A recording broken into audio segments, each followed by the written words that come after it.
No SSS number yet? No problem!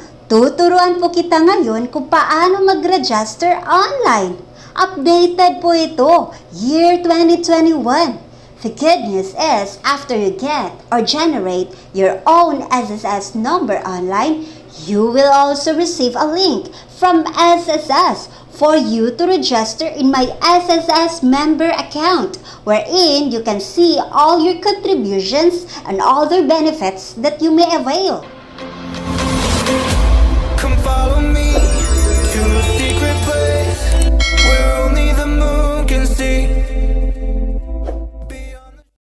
To register online using Android phone, personal computer, desktop, laptop this year 2021, you must secure first these two essentials: an internet connection and an email address. If you already have those two most important things, then we can start now. The first step is we need to open a web browser. Next, type in the URL above, www.sss.gov.ph. Then, click or tap Enter. You will then be directed to the SSS website. You must answer the CAPTCHA correctly and submit. Once successful, please locate in the lower right corner the No SSS Yet Register Online. Lower right corner, please.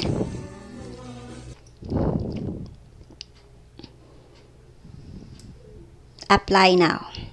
Then you will be directed to a page wherein you will click the highlighted one. Click here, that one. Then you will be directed to a page wherein you need to click the Start button to start your registration.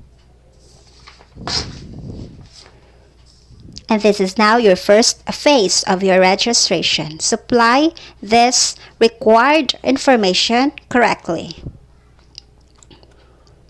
The next step will be sent in your email address.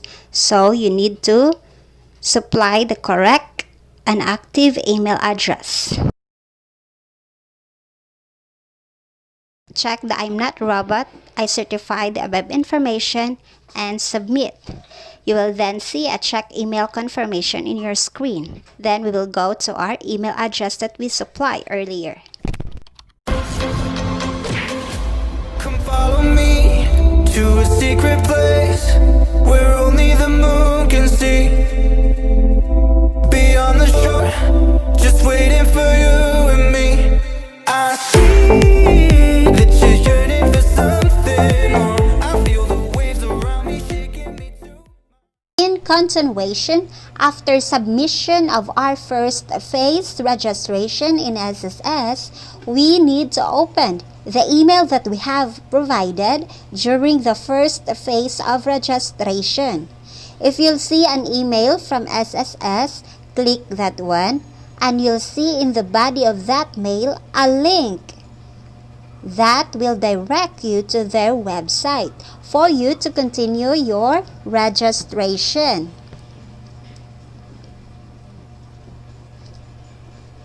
Supply all the required information in the boxes correctly. Then, after that, you need to click the Save button to save the data that you have entered. Then, click Next for the next phase of your registration. Then again, after you supply all those required information, you need to save and click Next. Be sure you double-check the said information that you have supplied. Dapat tama po yan lahat ng impormasyon bago po kayo mag-click ng Next o bago po kayo mag-click ng Generate SSS Number button. Double-check the information that you have provided, then click the Generate SSS Number button.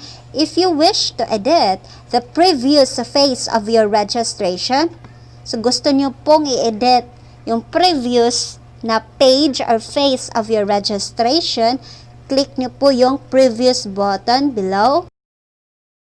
And checking your information, you are now ready to generate your own SSS number.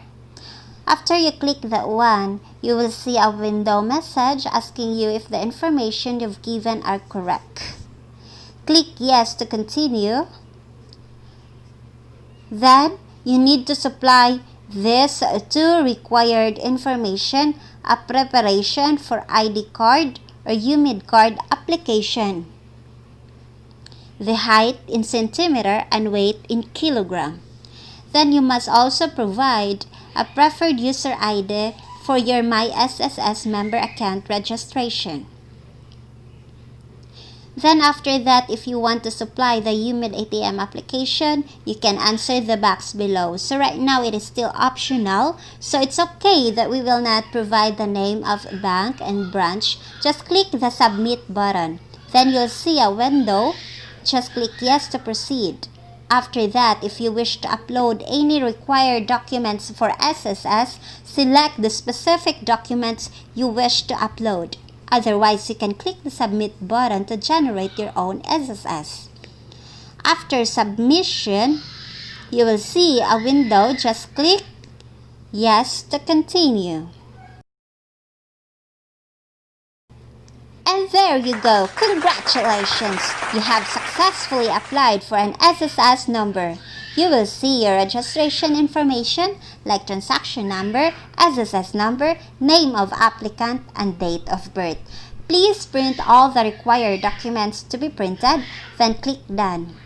There is a reminder. Please read that when.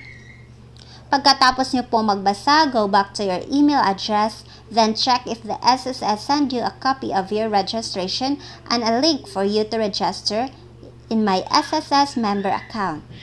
Guys, pag nakita nyo po yung link na pinadala ng SSS, yung subject is SSS web registration, pindutin nyo po yan. Then you will be directed to a page wherein you need to supply the last 6-digit number of your SSS. After you'll provide that one, you need to provide also your preferred user password. Then, you will be directed to your SSS account.